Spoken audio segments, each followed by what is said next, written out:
अपने आप को प्रभु के चरणों में समर्पित कर दो, अपने कर्मों को प्रभु के चरणों में समर्पित कर दोगे, बच जाओगे, माया के प्रहार से बच जाओगे।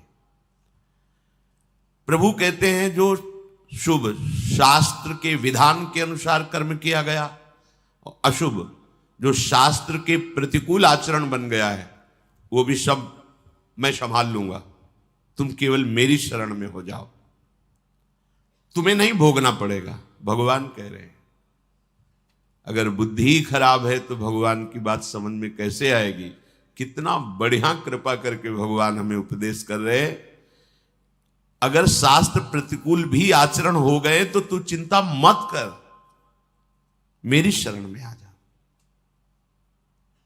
अनंत माताओं जैसा दुलार लेकर प्रभु, पर अपने लोग ऐसे मूढ़ हैं, ऐसी मलिन बुद्धि है कि इस बात को हम समझते ही नहीं।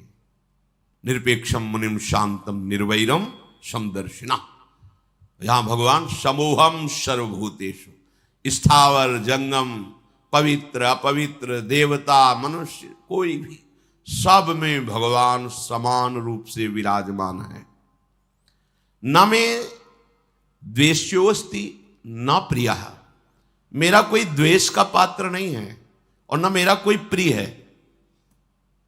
ये भगवान का सिद्धांत है। आगे की जो बात कह रहे हैं वो बहुत मीठी बात कह रहे हैं। मेरा स्वभाव है समदर्शी, ना कोई मुझे प्रिय है ना कोई अप्रिय है, ना मेरा कोई द्वेष का पात्र है ना कोई प्रिय पात्र है। पर ये भजन तो माम भक्त्या, जो मुझे भाव से बजते हैं मैं पक्षपात ले लेता हूं उनका, ये खास बात है। बस एक बार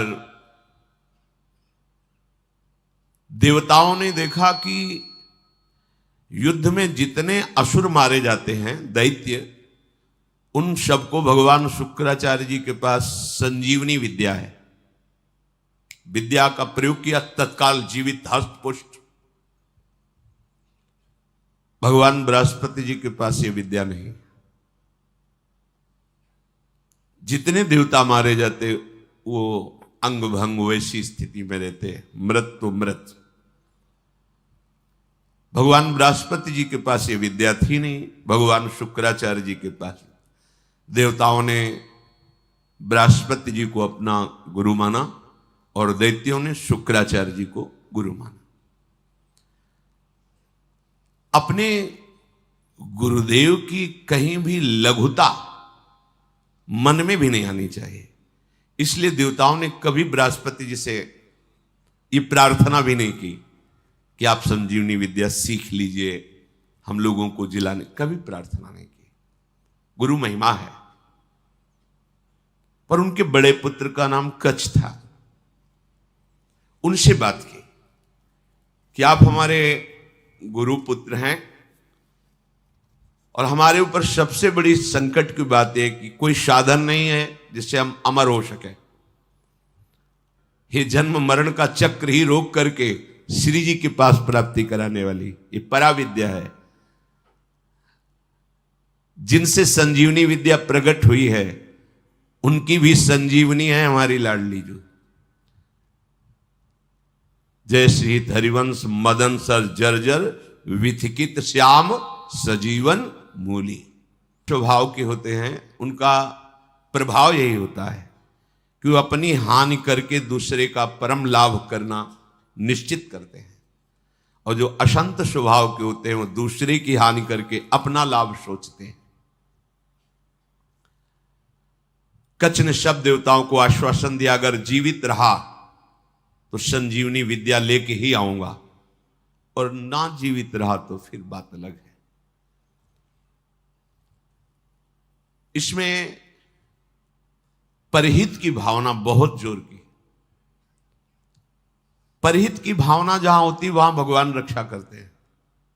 स्वसुख वांछा जहां होती वहां आसुरी भाव होता है, राक्षसी भाव होता है, फिर वहां दुर्गति होती है।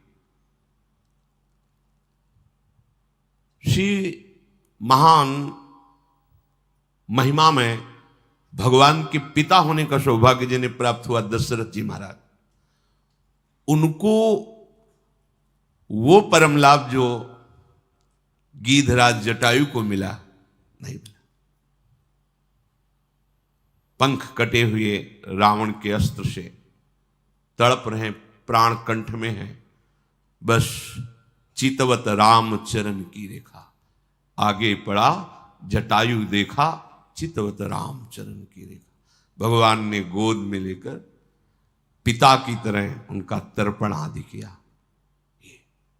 वो जानता था कि मैं रावण से जीत नहीं सकता, पर जानकी का विलाप सुन करके पूरे बल से आक्रमण किया दशानन के ऊपर, और इस गति को प्राप्त तो भगवान के सामने ही गीध देह का त्याग करके हरि रूप होकर भगवान के नित्य साकेत धाम को गया।